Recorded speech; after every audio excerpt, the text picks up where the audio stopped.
profundizar un poquito más. Recuerden todos los kilos que la clasificación que estén realizando pueden ser 5, 7, 18, 22.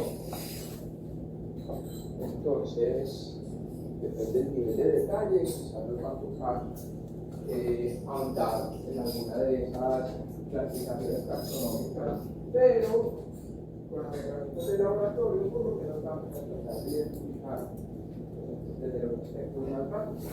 Entonces, mohos y levaduras, desde la morfología. Hay un grupo de hongos, que son los hongos llamados levaduriformes, que recuerden que son mohos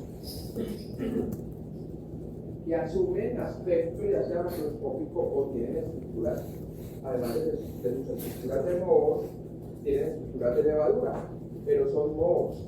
Ojo, con ese uso indebido de esa palabra de levaduriforme. Levaduriforme es que se parece a una levadura. Entonces, no es un término adecuado para referirme a las levaduras. Ustedes van a encontrar muchos de los libros que hablan, por ejemplo, de cándida. Es un hongo levaduriforme. Es una levadura. Levaduriforme, es el fosforo levaduriforme heteroclítico. Y las colonias son muy parecidas a una levadura en algunos momentos, pero si yo hago una plática con la de la prueba, les cuento las hijas de los mohos. Hay otro grupo que sí va a ser muy importante para nosotros, principalmente cuando lleguen al tema con el profesor Ángel, y son los hongos dimórficos. Dimórficos y dos formas. Entonces son aquellos hongos que tienen la capacidad de hacer cambios fenotípicos de acuerdo a ciertas condiciones del ambiente. La mayoría son térmicos, es decir, la temperatura es la condición principal que favorece que cambie los fenotípicos. Pero hay algunos que no son muy funcionales o tienen una mezcla de varias características y entonces ese cambio morfológico. Bueno, entonces, ahora yo les coloqué cada vecita como un glucograma o lo que vamos a ver hoy, para que lo tengan como material de estudio, como material para la vida. Entonces tenemos unos hongos que con morfología macroscópica ya empezamos a sospechar a qué grupo pertenecen, pero precisamente por existir los hongos levaduriformes no los vamos a quedar simplemente por morfología macroscópica. Vamos a tratar un poco más y irnos a la microscopía para poder ser cuántico. Entonces colocamos por acá las levaduras. Con colonias muy parecidas a las de las bacterias, pero de un crecimiento más lento, pero de grande. Ustedes pueden hacer una bacteria a las 16 horas ya tienen colonias, pero pueden dejarlas 48 o 22 horas y unas colonias de ese tamaño.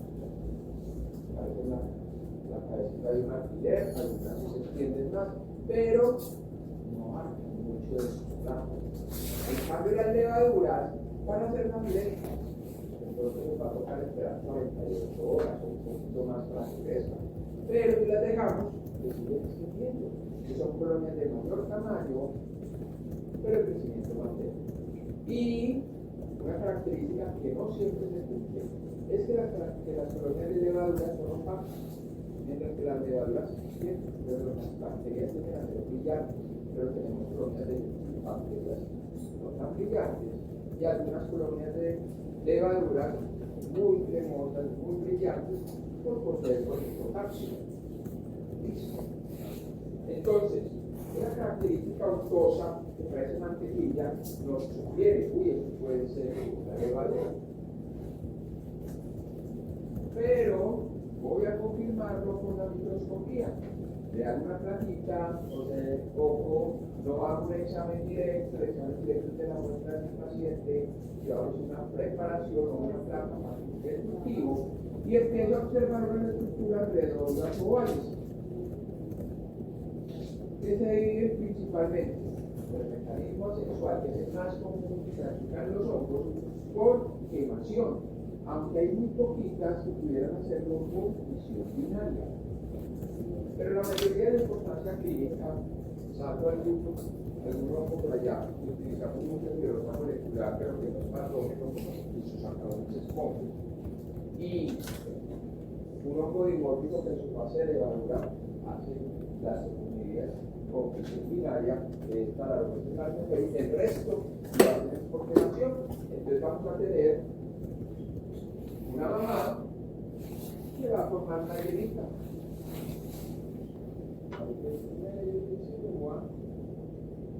Pero ella va a ir creciendo para alcanzar el tamaño de la madre, luego crecerse. Esa es la estructura típica o básica de los contigas de una levadura.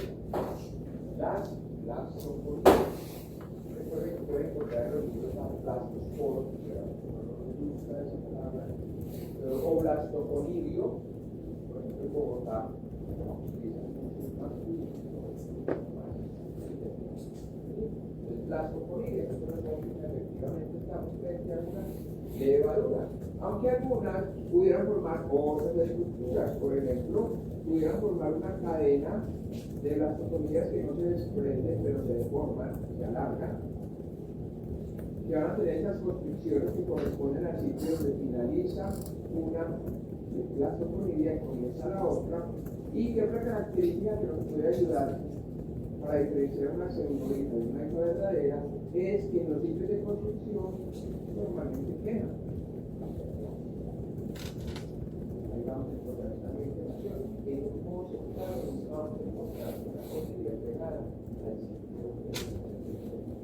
Entonces, estas estructuras son las básicas de una levadura que esté haciendo su reproducción asexual. Que recuerden que es el mecanismo más común de multiplicación porque se llama síntesis.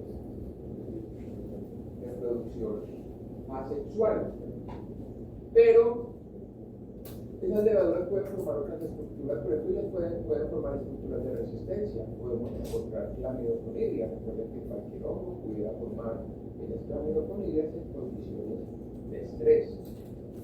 O si están haciendo ya reproducción sexuada, dependiendo del tipo taxonómico, pueden formar ascas con ascosporas o ascidias con basidiosporas, pero eso no es tan común. Normalmente, para poder introducir la formación de las estructuras sexuales, nos va a tocar hacer métodos adicionales. Entonces vamos a tener son esas estructuras que son las que nos permiten decir que es una levadura. Hay levaduras que tienen esas blastoconidias con formas especiales o con estructuras adicionales que nos van a dirigir a la identificación, al menos a nivel de género. Por ejemplo, Cryptococcus.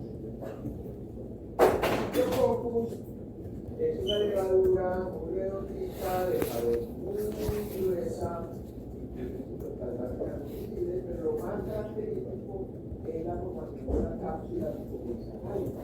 Entonces, si yo encuentro una estructura, yo digo, uy, con la morfología.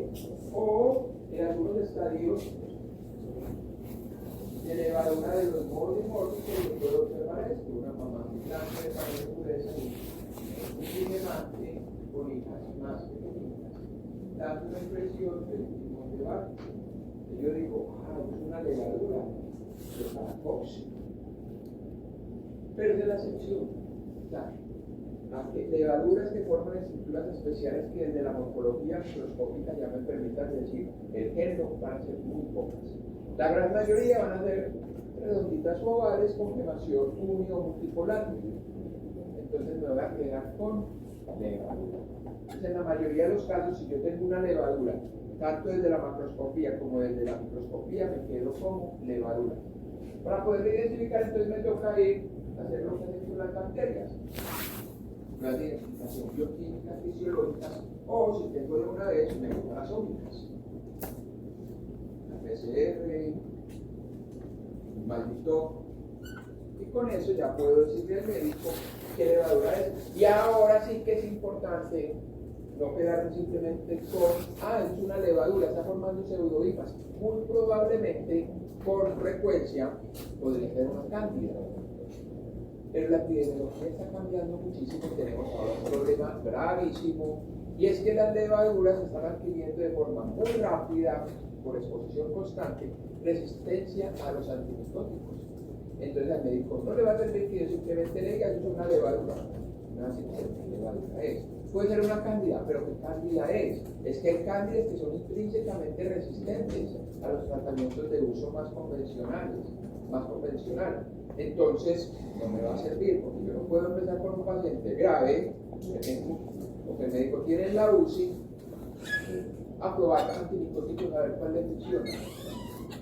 Y los médicos tienen además una camisa de fuerza, y es que si ellos empiezan a utilizar antimicóticos de los más costosos o de los últimos, los que pudieran ser más efectivos, y el paciente no lo necesitaba porque su microorganismo que respondía fácilmente a los antimicóticos más baratos, al glosa. ¿Usted sabe qué es glosar? Al médico le cobran esa plata de más. El médico no puede arriesgarse, y además son antimicóticos que una dosis perfectamente puede superar los 3 millones de pesos. Y el paciente le tiene que aplicar una dosis diaria o 2 dosis diarias. Entonces el médico prácticamente va a trabajar para pagar la glosa. Entonces por eso nosotros tenemos que buscar, pues, todo va a depender del nivel de atención de los sistemas. Y en un primer, segundo nivel seguramente no vamos a tener ninguna metodología de identificación para las levaduras. Pero si ya tengo un BITEC para el estudio bacteriano, el BITEC 2 sirve también para la identificación de levaduras, para hacer pruebas de sensibilidad. Bueno, pues todo va a depender dónde estemos, las herramientas que tengamos. Pero entonces con levaduras o con levaduras nos vamos a quedar muy al principio del proceso de identificación solamente con morfología.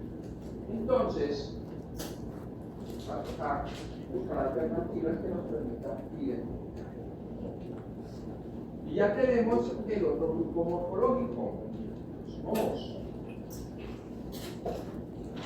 Entonces los mohos vamos a tener características macroscópicas que nos permiten entender que estamos en un moho.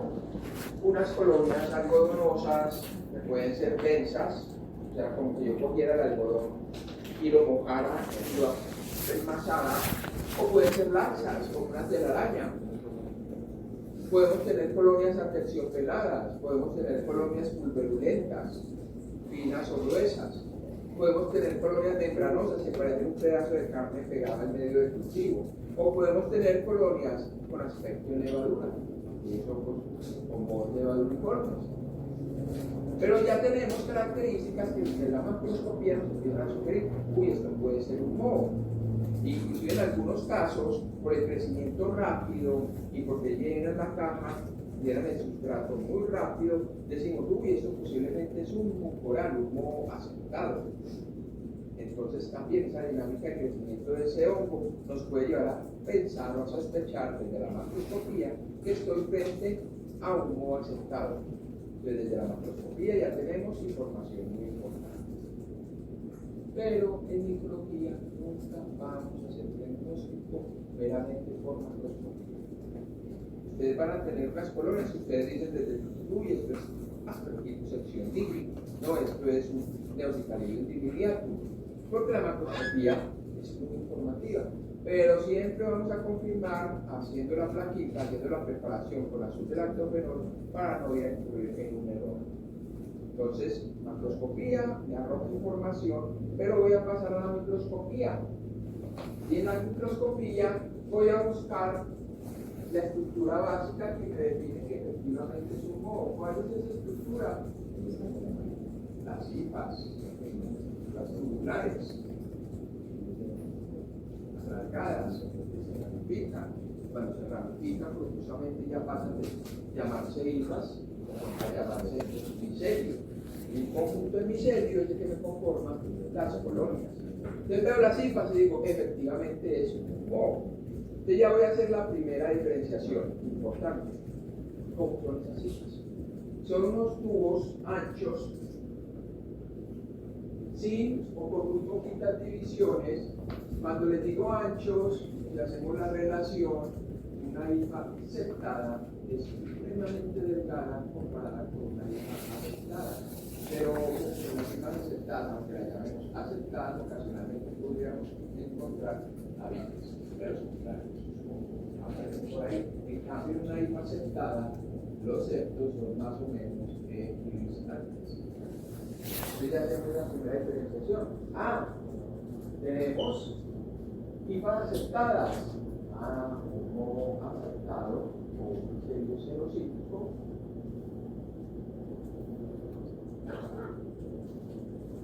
Entonces, ¿qué obras estructuras tiene luego? No es casi por un lado, solamente hifas aceptadas. Hasta ahí llegué.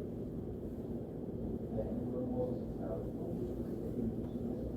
los medios convencionales. Entonces ahí, seguramente va a tener que pero con el solo decir que es un modo aceptado, importantísimo para el médico. Sabes que es un hombre muy agresivo y se quiere tratar con los mejores antibióticos. Pero, no, si estoy viendo que está formando esporas. Normalmente las esporas de los modos aceptados son las estructuras sin septos. Entonces sería de este tipo. Si leyeron las guías, la morfología de las esporas octonidias, las que no tienen septo. Y ahí está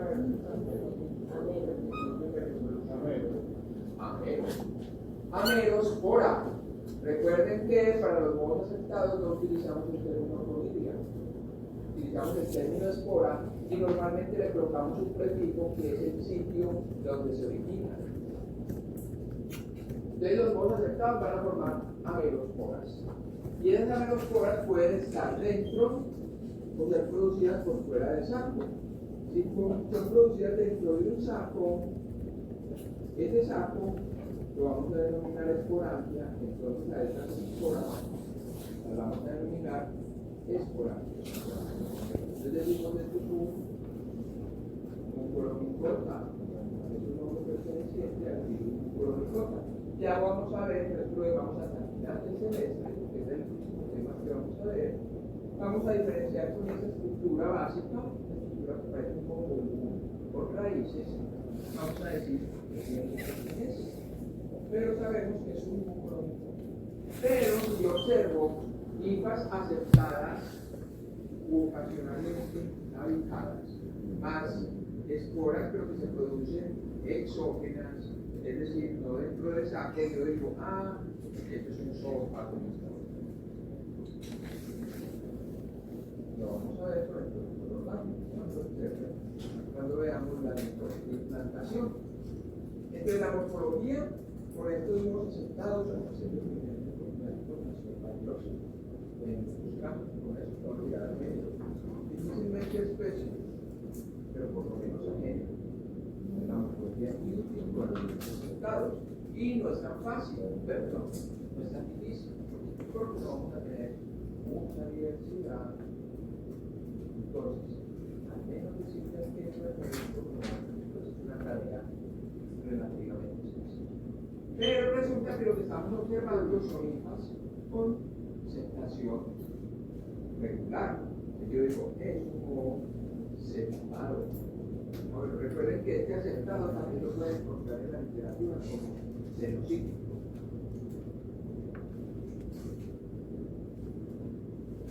Pero es xenocítico, es bueno, sí. Pero entonces vimos que es un modo aceptado. Vamos a pasar a otra característica. Fíjense, no me interesa tanto el color. Así, vamos a ver las cifras. Yo puedo ver que esas cifras se quedaron del color transparentes, difíciles de ver si no tienen estamos utilizando contraste en el reactivo.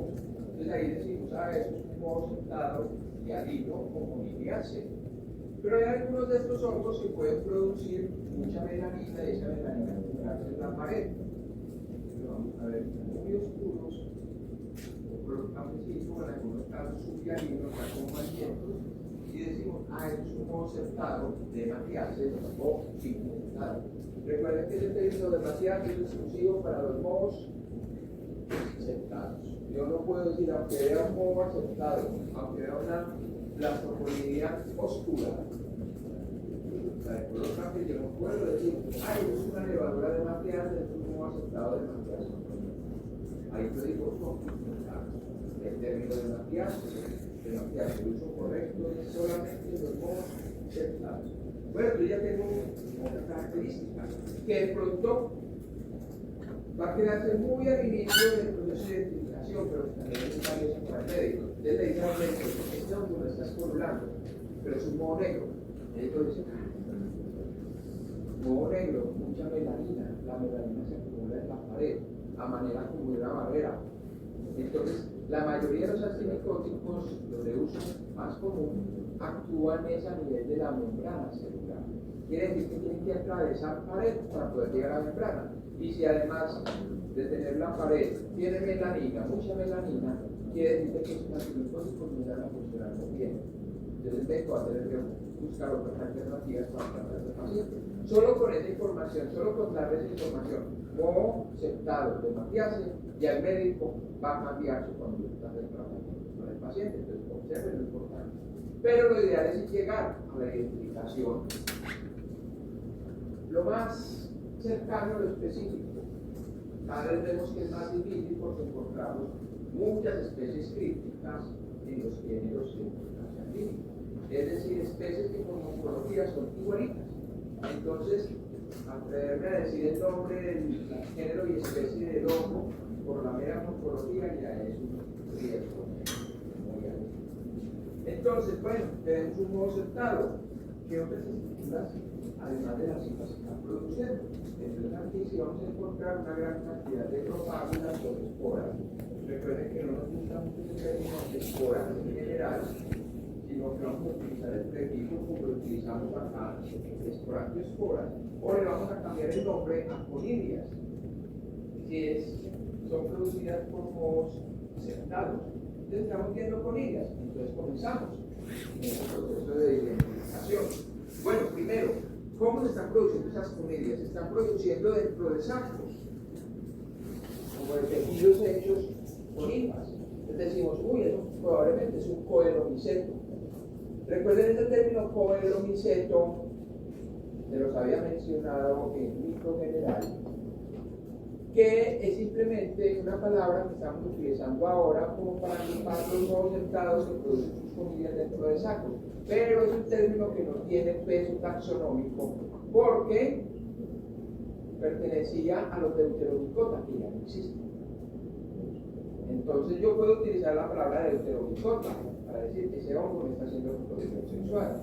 O yo puedo decir coelomiceto para decir que ese hongo está produciendo unos sacos hechos de hifas y dentro de esos sacos se producen las conidias. Pero eso en ningún momento corresponde a un grupo específico en el rango taxonómico. ¿Listo? No, yo estoy viendo, por ningún lado estoy viendo sus sacos, sino que estoy viendo que las conidias se están produciendo sobre conidióporos. Entonces yo digo, eso es un hipomiceto. Entonces ahí estoy haciendo otra diferenciación en ese proceso que voy a llevar para identificar. Entonces digo, coelomicetos las conidias se forman dentro de sacos o hipomicetos y se forman directamente sobre el conidióporo. Recuerden que el conidióporo es simplemente una hifa que se especializa para sostener las células productoras de la conidia. No tiene sacos, o si tiene sacos, voy a continuar con la identificación. ¿Qué característica sigue? ¿Cómo son las conidias? Las conidias que estoy observando, las poblaciones que estoy observando de este hongo, ¿cómo son? Entonces decimos, no, son un montón de estructuras ovaladitas, redondas, o en forma elipsoidal.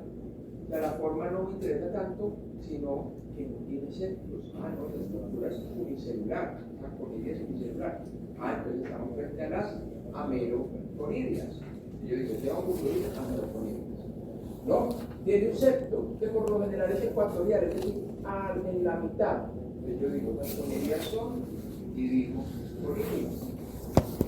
Veo que tienen varios septos, dos o más, pero que van en una sola dirección, como fragmentándome la conidia. Son fragmoconidias. O puedo encontrar algunas que veo varios septos, pero los septos van en diferentes direcciones, longitudinales, transversales, oblicuos. Yo digo, eso es una multidoconidia. Hay otros tipos de conidias, recuerden, estauroconidias, colectoconidia, ericoconidia, púlvidos, queirosporas, que no los tocamos acá porque ningún hongo patógeno humano forma ese tipo de conidia, por lo menos hasta el momento. Sabemos más adelante, por ejemplo, decimos ninguno. Hace algunos años tuvimos el caso de una paciente que le dio a una niña unas lesiones en cara muy deformantes por una cercospora. Y una cercospora forma escolectoconidia. Entonces, podemos abandonar esos términos, olvidarnos, porque seguramente nos van a ayudar a identificar hongos raros que nos puedan llegar a causar una enfermedad en el humano. Pero si alguno de ustedes se va por la parte de fitopatología, sí que les va a tocar este tipo de conidia. Entonces, las más comunes, ameroconidias, irimoconidias, fragmoconidias o dictioconidias. Pero adicionalmente yo le puedo sumar otra característica y es el color. Que si son pigmentadas, o sea, de color cafecito, yo digo, son unas conidias, o sea, una ameroconidia pigmentada. Recuerden que nada debe mapearse, pigmentada. O un leve tinte amarillento, decimos que son subhialinas, o no, son transparentes, pero si agrego el azul del lactofeno se nos tornan azules, entonces serían hialoconidias, conidias hialinas. Bueno, ya vi esa primera característica, que en muchos casos, desde esa conidia ya prácticamente pudiéramos llegar al fondo. Por ejemplo, y lo tienen ahí en la cajita de colección, tenemos a Curvularias. Ustedes ven la conidia de Curvularia y ustedes dicen Curvularia. Con la sola conidia, sin necesidad de irse a buscar otras características. Entonces, estamos por guía de estas conidias que de lo primero que alcanzamos a notar puede ser muy útil. Bueno, pasamos ya a los criterios de la conidiogénesis para tratar de identificar a nivel de género qué es el nuevo aceptado. Y además de las conidias, ya pasamos entonces a ver cómo se están formando esas conidias. Esa es la conidiogénesis. Conidiogénesis es el estudio de la formación de las conidias. Recuerden que en la conidiogénesis tenemos 6 criterios. Sin embargo, esos criterios no los vamos a ver al microscopio, solamente algunos. Por eso no vamos a empezar a decir, uy, a ver, esta conidia, ¿qué ontogenia tiene? Es difícil. Ese dato lo vamos a incluir o lo vamos a sacar de otras informaciones, pues de esta información que podamos sacarle a lo que vemos en el microscopio. Entonces yo me voy a saltar varios pasos de esa conidiogénesis para llegar a los que sí puedo evidenciar al microscopio. El primero, el tipo de célula conidiógena. Entonces yo observo, hay conidias, me voy a buscar de dónde están saliendo. Salen de la mamá las conidias que la vamos a denominar las células conidiógenas. Entonces ese aspecto va a ser muy valioso porque ya me va a descartar muchos hongos y me va a centrar la identificación en unos pocos. Entonces recuerden, célula conidiógena, la célula madre.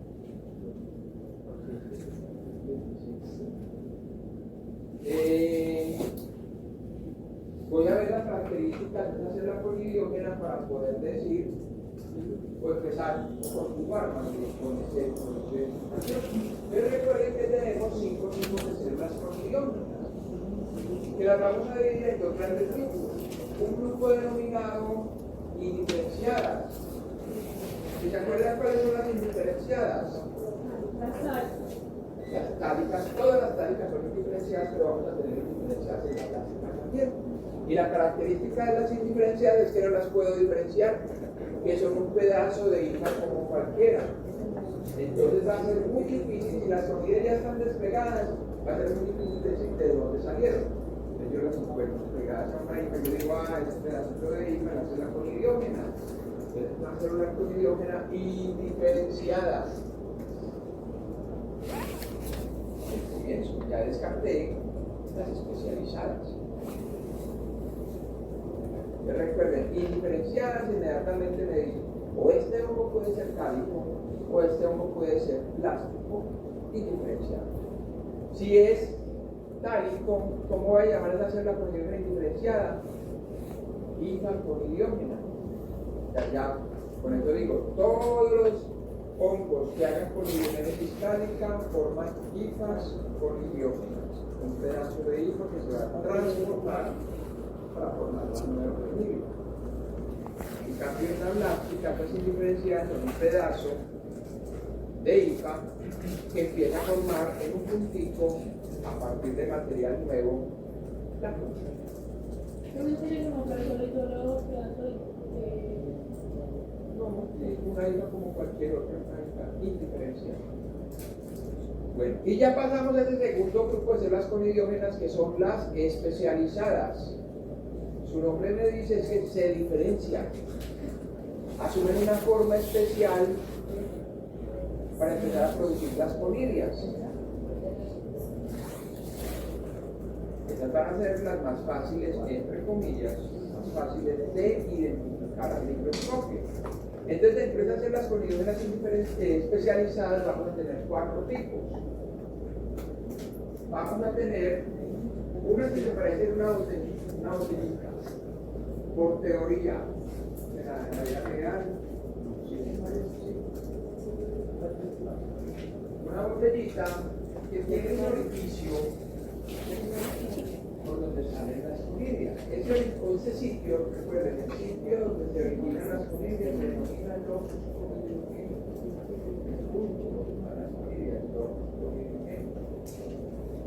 Entonces, esta célula conidiógena tiene un locus conidiogénico abierto, por donde salen libremente las conidias. Estas son las pirámides.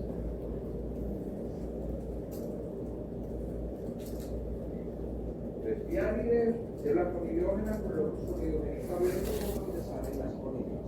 Entonces decía, me dicen en el libro que son forma de botellita, pero en la vida real vamos a tener algunas pirámides que se parecen a cualquier pedazo de hilo o que son alargadas. Entonces vamos a tener diferentes morfologías. Piámide. Segundo tipo de la conidiógena especializada va a tener una morfología muy parecida. También se la describe como forma de botellita, con un locus conidiogénico abierto donde salen las conidias, o sea, parece como una pirámide. Pero en este caso, el locus conidiogénico, cada vez que se forma una conidia, se va formando una línea, se va quedando una cicatriz. Este es el famoso anello. Entonces, una célula conidiógena con un locus conidiogénico abierto, pero que va produciendo o va acumulando cicatrices que hacen que aumente de tamaño. Pero ese aumento de tamaño lo va cerrando el locus conidiogénico. Entonces vamos a ver que se va haciendo más largo pero más delgado en la punta. Entonces, anello, difícil de ver, muy difícil de ver por microscopía normal. El tercer tipo es la conidiógena, hace también porque es pequeño y corresponde a un agujero, a un ojal, a un poro, por donde se producen las células de las conidias. Esa sería la conidiógena porógena.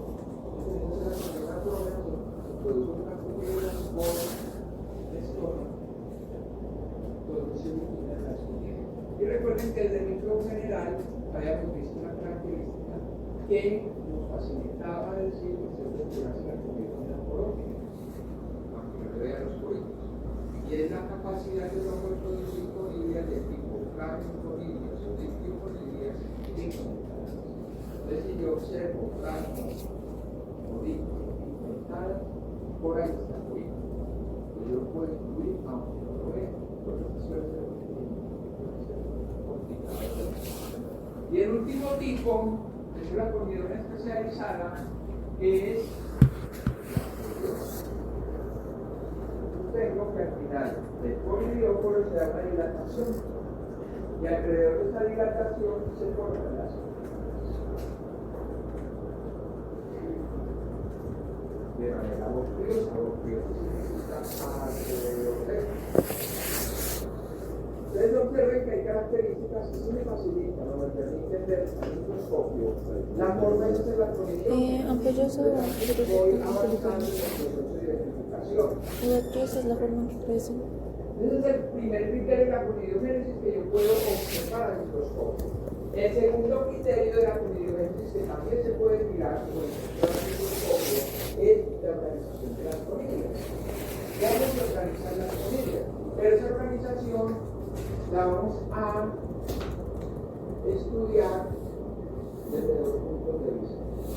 Yo puedo estudiar cómo se organiza la conidia con respecto a la mamá, con respecto a la conidia, la organización de las conidias con respecto a la conidia.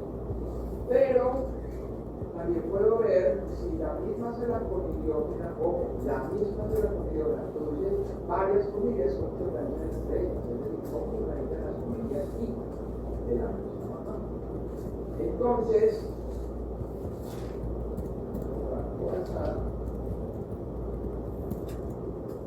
según la organización de las conidias con respecto a las células conidiógenas, yo puedo decir, solamente se está produciendo una conidia, por lo que es conidia.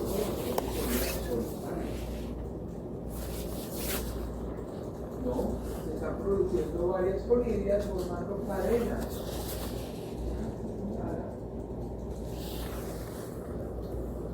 O se están produciendo varias conidias desde el mismo locus conidiogénico, pero no quedan organizadas en cadenas, no quedan desprendiendo. Como las conidias se están produciendo alrededor de la célula conidiógena.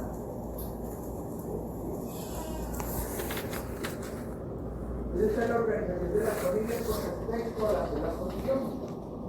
Pero cada uno de esos tipos de organización van a tener, o si la conidia está produciendo, perdón, la célula conidiógena está produciendo varias conidias, vamos a hacer por ejemplo, solitaria.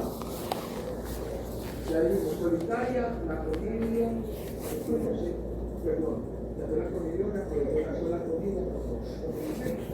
Pero puede suceder que esa célula conidiógena solamente tenga un locus conidiogénico y ese locus conidiogénico solamente salga una conidia. Y decimos que es solitaria. Hay una sola. La conidiógena es muy poco eficiente porque se demora en formar la conidiógena y encima de la conidiógena solamente produce una conidia. Pero tenemos algunos honguitos que pueden formar una sola conidia por locus conidiogénico, pero la célula conidiógena tiene varios locus conidiogénicos. Entonces, si esos locus conidiogénicos, esas conidias se organizan al lado y lado de la célula conidiógena y en la punta, yo digo que es acropleurógena.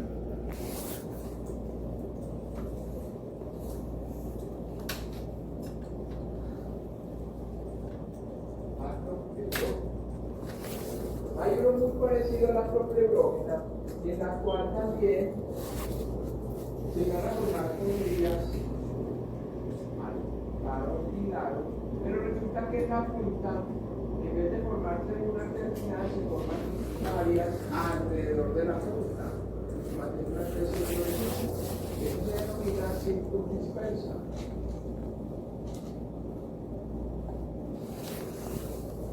Entonces, las solitarias, una conidia conidiogénica pueden ser únicas, acropleurógenas o circundispersas. La catenulada, ya dijimos, desde un locus conidiogénico se forman cadenas de conidias. Pero estas cadenas pueden tener organizaciones o disposiciones, y es desde la célula conidiógena, la cadena se origina con la más joven, la conidia más joven en la base. Las tecladas basiquetas solamente, bueno, las tecladas basiquetas solamente son producidas por tiamina y cianina. Entonces, si yo observo las posibilitaciones producidas por una forma energética o una estructura con un movimiento abierto, eso está templado o así pesa. Porque en esa cadena voy a ver que todas las comunidades tienen un tamaño muy similar, es que la más pequeña está todavía metida dentro de las células coriógenas, que no va a ser capaz de hacer. Entonces, solo fiábiles y anémidos, cuando forman cadenas, van a ser ácidos. Porque puedo tener que esa cadena forma la colilla más pequeña, esa es la punta. Es decir, que cada colilla se convierte en una sola colilla de la siguiente, de la isla. Entonces, aquí va a ser más fácil diferenciar. Porque yo en la cadena veo que la más chiquita es la que está en la punta. Y yo digo, entonces está atenuada, completa. Entonces, si yo veo cadenas que no están siendo formadas ni de fiábiles ni anémidos, yo digo, aunque no le vea más chiquita, yo digo, eso es atrofia. Porque la única que forma cadenas más estrecha las son las fiábiles y los anémidos. La seriada, decíamos, es una célula polidiógena, pues es una organización en la cual las colillas están produciendo varias desde una misma célula polidiógena. Pero no quedan organizadas en cadenitas, sino que se van extendiendo. Nuevamente, solo las fiábiles y anémidos pueden hacer colillas seriadas. O sea, o las hacen aseguradas basipétalas o las hacen seriadas. ¿Qué serían seriadas basipétalas? Porque la basófila sigue siendo la que está dentro de seriada, no se forman cadenas, pueden esas colillas ahí juntadas en material que hacen que se queden ahí parejas, formando paquetes. Eso es lo que se denomina una pareja de cabeza. Creo que tiene unas plantas muy bonitas que no se llaman patrimonio. Y la borriosa, ya dijimos, es alrededor de las colillas se están formando alrededor de las células coriógenas. Pero los borriosos pueden ser de dos tipos. Puede ser que produzcan las colillas todas distintas. Y cuando ustedes miran al microscopio, ustedes ven las colillas alrededor de la dilatación tienen forma y tamaño. Entonces decimos, se formaron en el mismo momento, son sincrónicas. Pero podemos tener el caso en esta dilatación, hay una más grande, a diferentes tamaños y formas, y eso es porque se está produciendo en diferentes momentos. Entonces, esa es borriosa ácida. Las características son las que podemos ver al microscopio. Ya los otros aspectos de la polidiogénesis nos va a tocar incluirlo, pero en algunos casos son fáciles de discernir y en otros no tanto.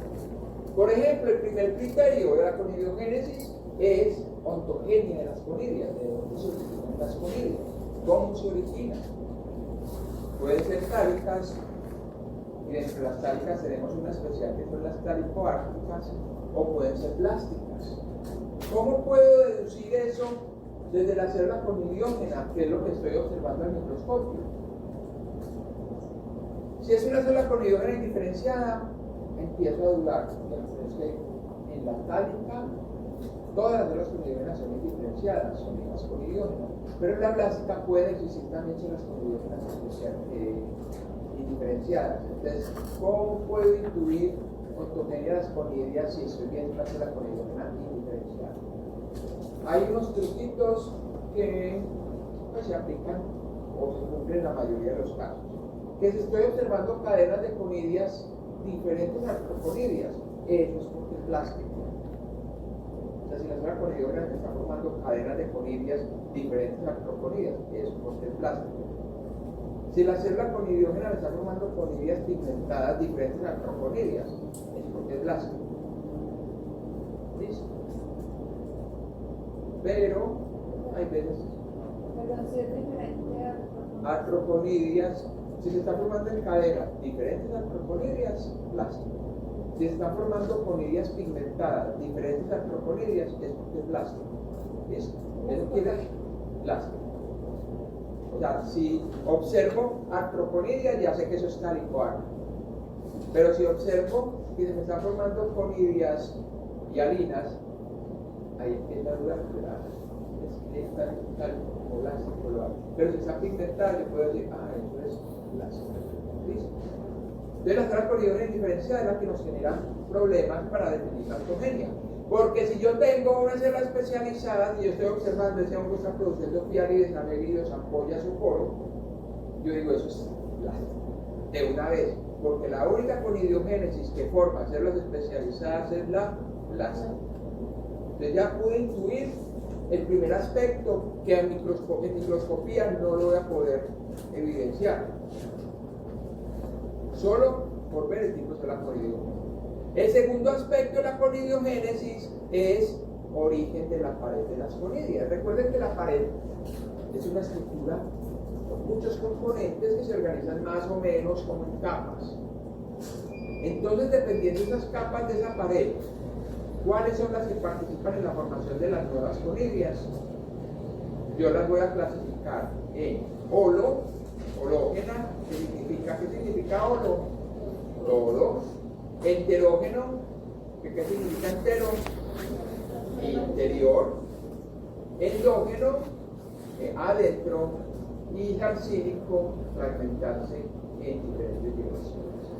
Sarcílico y endógeno no van a ser importantes para nosotros porque los que trabajamos de psicología médica no tienen esos mecanismos. Todavía vamos a mencionar algunos. Entonces nos vamos a quedar con hológeno y enterógeno. Entonces, holo, quiere decir todas las capas de la pared de la célula progenitora van a participar en la nueva conformación de la nueva conidia. En cambio, la enterógeno interior me dice solo las capas internas de la pared participan en la formación de la nueva conidia. Entonces, ¿eso cómo lo puedo intuir cuando miro el microscopio? Las únicas células conidiógenas que me forman conidias enterógenas son fialides y anélidos y algunas talicoáticas que me pueden formar artroponidias enterógenas. ¿Listo? Pero si yo estoy viendo una fialide y un anélido, yo sé que esa fialide y ese anélido, la primer conidia fue holo. ¿Por qué decimos que es holo? Porque normalmente la fialide, cuando se forma, es una estructura tapadita. Y aquí está la conidia. Entonces, ¿qué tiene que hacer la primera conidia para poder liberarse? Romper y se viene con un pedacito de las paredes externas. Entonces decimos, la primera conidia de una fialide y un anélido siempre es holo, pero todas las otras van a empezar a salir libremente de la fialide y el anélido solamente con capas internas de la pared. Entonces, primera holo, todas las demás enteras. Eso no lo podría ver al microscopio, a no ser que utilice marcaje para componentes de la pared y diga, ay, la conidia tiene componentes internos y externos, solamente internos. Pero, como les decía, lo puedo deducir si estoy viendo una fialide o un anélido, ya sé, primera holo, las otras internas. De resto, los otros tipos de células conidiógenas solamente producen conidias holo. Entonces, también por morfología de las células conidiógenas ya puedo intuir el tipo de conidiogénesis y origen de la pared. Dos criterios de la conidiogénesis que estoy no adivinando, sino evidenciando por el tipo de célula conidiogénesis.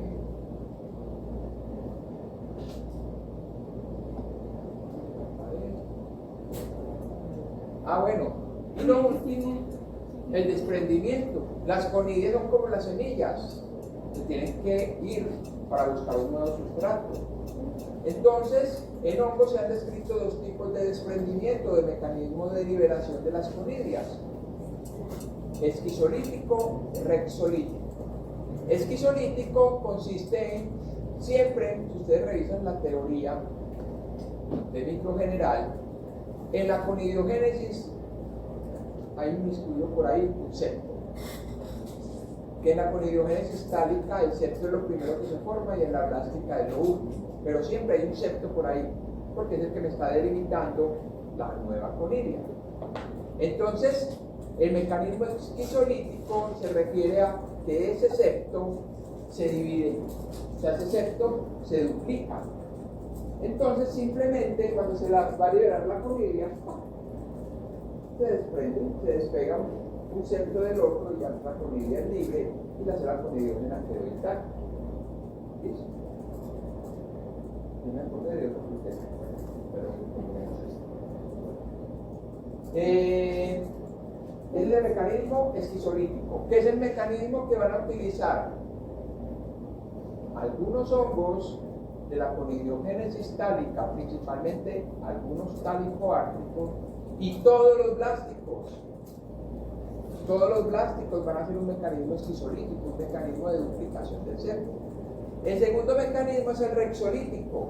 Rexolítico me va a implicar la formación también de dos septos, pero esos septos van a estar separados, dejando un espacio entre sí, es decir, una célula basal, una célula entre esos dos septos. Esa célula va a lisarse para poder liberar la conidia.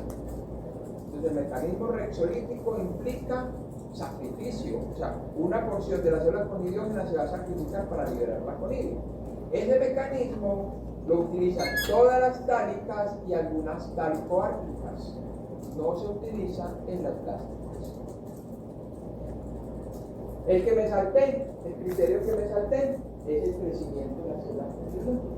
Es otro aspecto que yo tampoco puedo ver al microscopio, a no ser de que usted haga una cámara de video y ponga a grabar todo el crecimiento del hongo y evidencien que esa célula conidiógena o se queda igual o cambia cuando produce las conidias, pero de resto no. Cuando ustedes se sientan al microscopio es como estar viendo una foto, algo estático. Entonces, para yo poder evidenciar el crecimiento va a ser un poco más complicado. ¿Por qué? Porque vamos a ver que las células conidiógenas pueden tener diferentes tipos de crecimiento. Entonces, seguramente ahí sí me va a tocar ir a buscar en la teoría ese hongo que estoy sospechando qué tipo de crecimiento tiene, aunque hay algunas células conidiógenas que sí lo tienen fijo. Por ejemplo, las células conidiógenas indiferenciadas. Las células conidiógenas indiferenciadas pueden ser o regresivas. Si es tálico, yo sé que siempre es regresivo, porque recuerden que la característica principal de la conidiogénesis tálica es la transformación. Entonces, la transformación. El material de la hifa lo está transformando en la nueva conidia. Entonces, cuando se vea la nueva conidia, la hifa se hizo más pequeña. Entonces, siempre la conidiogénesis tálica va a tener un crecimiento de pérdida. O sea, no va a haber crecimiento como tal, sino una pérdida. Entonces serían regresivas. Todas las células conidiógenas tálicas, que serían las hifas conidiógenas, son regresivas. Pero las células conidiógenas indiferenciadas de la blástica pueden ser regresivas, pueden ser determinadas, o sea, que no cambian, pueden ser basadas. Pueden ser de tres tipos, nos va a quedar difícil con esa fotico cuál es. Si es plástica indiferenciada, pueden ser esos tres tipos: determinada, basáusica o regresiva. Pero si sé que son tálicas, yo ya sé que siempre las células conidiógenas son regresivas. Todas las piálides, ¿cómo son? Determinadas, ahí sí no hay pierde. Si yo veo que es una piálide, yo ya puedo decir, es de crecimiento determinado, porque todas las piálides son determinadas. Lo mismo en los anélidos. Todos los anélidos son percurrentes, todos los anélidos crecen en la punta, arriba. Entonces, si yo estoy viendo que es un anélido, yo le digo, es percurrente. Ya puedo deducirlo. Pero si es porógena, nuevamente la porógena puede ser determinada. O sea, no cambia. Puede ser sinpodial. Muchos de los que ven hoy en el microscopio hacen esto, las hifas hacen como un zigzag, como si fuera una culebrita. Entonces es un crecimiento sinpodial, crece a los lados. Pero también puede ser basáusica, crece en la base, en la parte de abajo. Entonces la porógena puede ser de tres tipos: determinada, sinpodial o basáusica. Y la ampollosa también puede ser que esa dilatación no cambie después de producir las colillas en cantidad determinada, pero también le pueden salir como coditos a los lados, entonces también puede ser sin codial. Pero también la ampolla puede crecer por debajo cuando forma las colillas, entonces también puede ser basado. Entonces tanto ampollosa como corógena pueden ser determinadas sinpodiales o basadas. Pues no es tan fácil discernir el crecimiento de la conidiógena. En algunos casos sí, y ahí se han herido siempre. Son picos determinados en las piárides, percurrentes de los anhelos. Esa es toda la conidiogénesis. Ustedes tienen una serie de placas en colección y tienen unas demostraciones por hongos que hacen diferentes tipos de conidiogénesis. Entonces recuerden, van a seguir más o menos el paso, los pasos como lo describe la guía. Hoy no les trajimos sino mohos aceptados. Entonces no van a tener que irse ni a saber si es levadura o si es un moho aceptado, no. Eso lo dejamos para más adelante. Hoy nos vamos a ir directamente.